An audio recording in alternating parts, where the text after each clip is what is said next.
She has been crisscrossing the country in New Hampshire, in Iowa, and Texas, and now she is back here in her home state of South Carolina. Ambassador, former Governor Nikki Haley, who is now a candidate for President of the United States. Thank you so much for being with us today. It's great to be here, and it's a great day in South Carolina. I always love being home.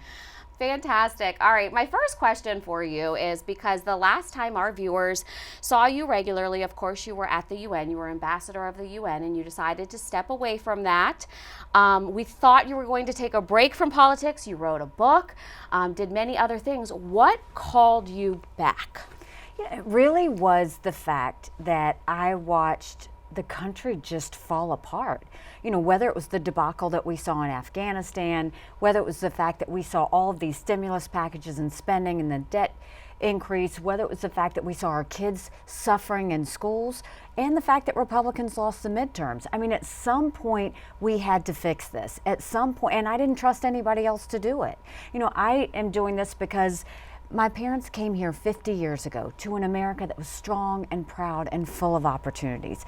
I want to prove to them they made the right decision. I'm doing this for my husband and his military brothers and sisters.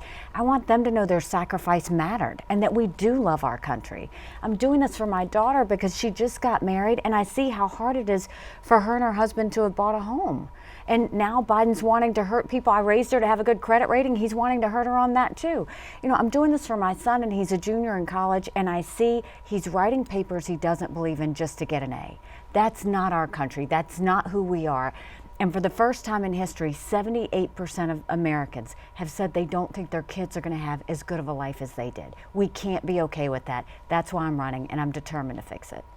All right, and anybody who's been watching the news, recently you've been talking a lot about a competency test for any politician who's over 75 years old, and you also said in an interview that President Biden would be unlikely to make it to 86. Tell me about these competency tests and why you are being very outspoken about this. This isn't about age, it's not about politics. This is about the fact that if we have someone representing us in Washington, don't we want them to be at the top of their game? These are people deciding our national security. These are people deciding our kids' economic future. We need to know that they're ready. You can have an 86-year-old that is a young 86-year-old. You can have an 86-year-old that's in decline. We have watched President Biden in decline. A child last week had to tell him what country he was in the week before. You know, he didn't know how many grandchildren he had. These are things, a mental competency test, I don't care if you do it for 50 and up. The key is Americans deserve to know that they've got the right people up there. These are tests that just basically make you name certain things with the same letter or what month and what day it is. We deserve to know that. It's about transparency. I've always fought for transparency, and that's what I'm fighting for now. All right, let's talk a little bit about policy and what a Nikki Haley White House would look like. You've said that you want to close the border. I know you just traveled to Texas and looked at the wall and many different areas and issues that they're having, and you said you want to take money and hire 25,000 new ICE agents and Border Patrol. How do you feel this will make America more safe? Well, first of all, what I saw on the border, I didn't just go and come back. I went along 400 miles of the border. Wow. And where most people get up and get their coffee and watch the news, these ranchers get up, get their coffee, and see if anyone died crossing the fence. I spoke to the sheriffs. They go and they round up illegal immigrants before 7 a.m., turn them over to Border Patrol. Border Patrol documents them and releases them for 2 or 3 years before their court date.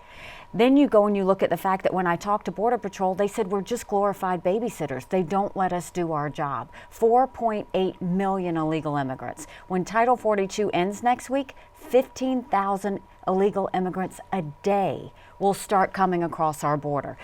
When I was governor, we passed one of the strongest illegal immigration laws in the country.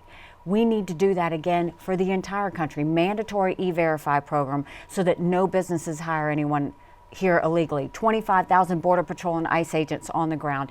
Defund sanctuary cities.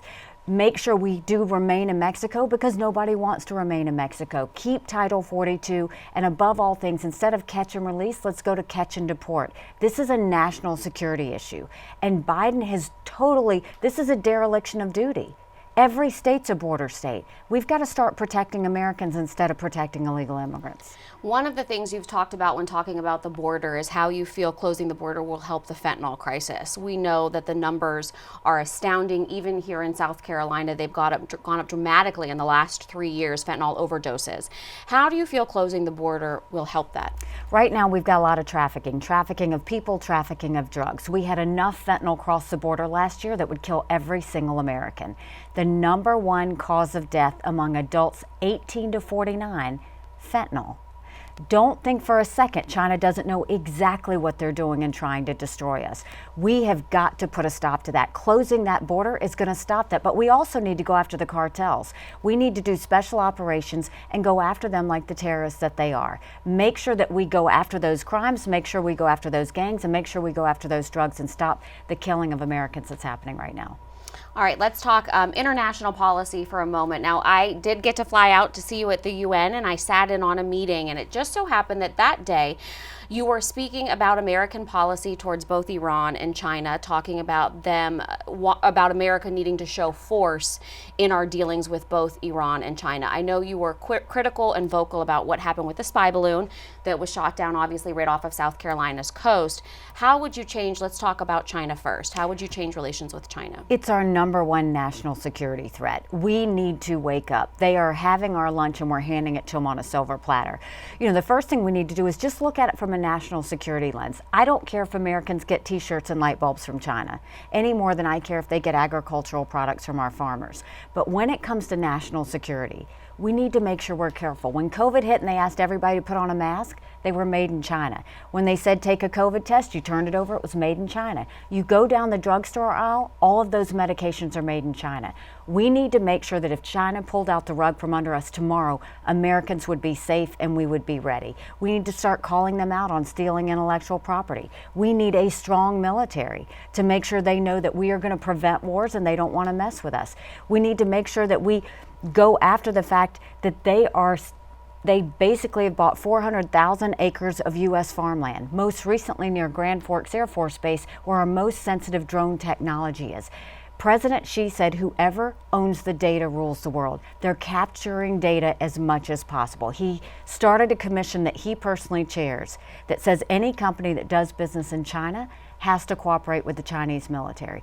Think about our tech companies. Think about all of our financial data, all of our healthcare data, and all of our children's lifestyle data, and know that the Chinese military has it. We have to start getting smart to China. All right, back in 2017, again at the UN, you were very vocal talking about Iran, the dangers of Iran, their nuclear program.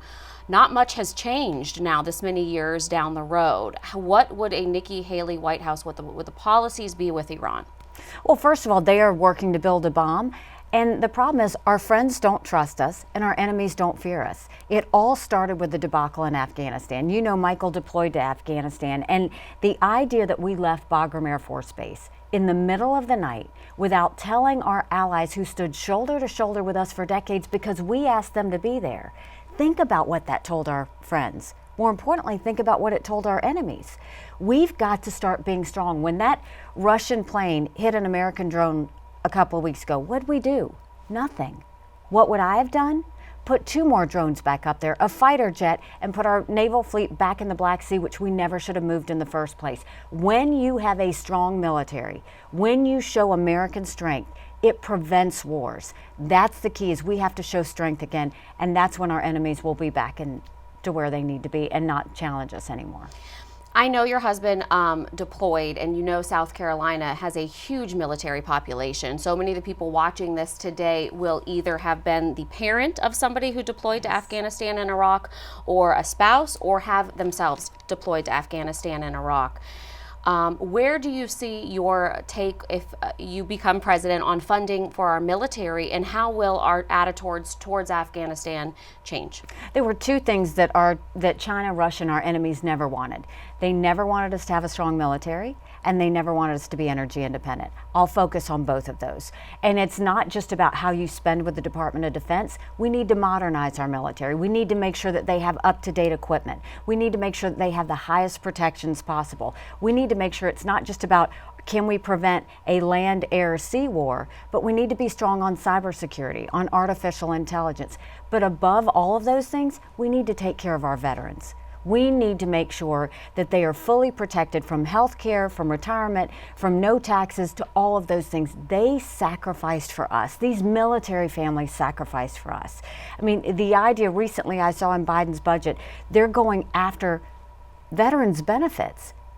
The reason we're down in recruitment on military, 25% down, if you don't take care of the people that sacrifice for you, why are they even going to put their foot forward to sacrifice for us? We've got to make sure we take care of the veterans along the way as well. All right, I know we're running out of time, so there's just two more things I want to touch on with you. In 2021, you said that if President Trump was running again for president, you would not run or at least speak to him. Did you have that conversation, and how have your thoughts changed now? I did have that conversation with him before I ran. One, out of respect for the fact that he gave me the job and we had a great working relationship. And two, I wanted him to know that I was serious about running. And, you know, what I told him was that I was proud to serve in the administration when it came to the foreign policy and all the things that we did. But this is time for America to move forward. We need a new generation. We've got to leave the baggage and the drama behind. We've got serious issues, and the distractions are killing us. We have got to start moving forward with, in a new direction. And I've been a two-term governor that took a double-digit unemployment state and turned it into an economic powerhouse. I was at the UN. I didn't deal with one country. I dealt with 193. But more importantly, I took the kick me sign off of our backs at the UN. We need someone that has the executive experience and the foreign policy experience to get us to understand our national purpose. And we have to start loving America again. Our kids need to love America again. And I'm determined to do that. All right, final question. Let's talk about polling numbers. And I know that this is something that you find as an extra challenge. Our viewers watching will remember you running for governor. Many people hadn't heard of you. And you said your campaign back then was if you like this message, tell one friend. How are you taking the way you ran for governor now with the challenge of letting the entire world know who you are and what you stand for? Well, first of all, when I first got into elected office, I ran against the longest serving legislator in a primary. And people laughed at me. And I worked that district like no one else. And I said, we've got way too many lawyers at the State House. We need a really good accountant. They took a chance on me and I won. When I ran for governor, I ran against an attorney general, a lieutenant governor, a very popular congressman, and a state senator. I was Nikki Who. I was 3% in the polls. I had the least amount of money. But I worked this state like no one else and earned their support, and I won. When I went to the UN, they said I didn't have any experience. And I got to work and I took the kick me sign off of our backs. I have been underestimated all my life, and it's a blessing because it makes me scrappy. No one will outwork me in this race. But more than that, I strive to earn every single American's support. And what I know the polls you see today will not be the polls a year from now. You can look at any presidential election in history. So what I tell everybody is, if you like what I have to say, go tell 10 people. Make sure they go to NikkiHaley.com. We're going to finish this, but more importantly, we're going to run a race that makes every American proud. All right, Ambassador Nikki Haley, we thank you so much for your time and for coming back to where you're from to speak with our viewers. Great to see you.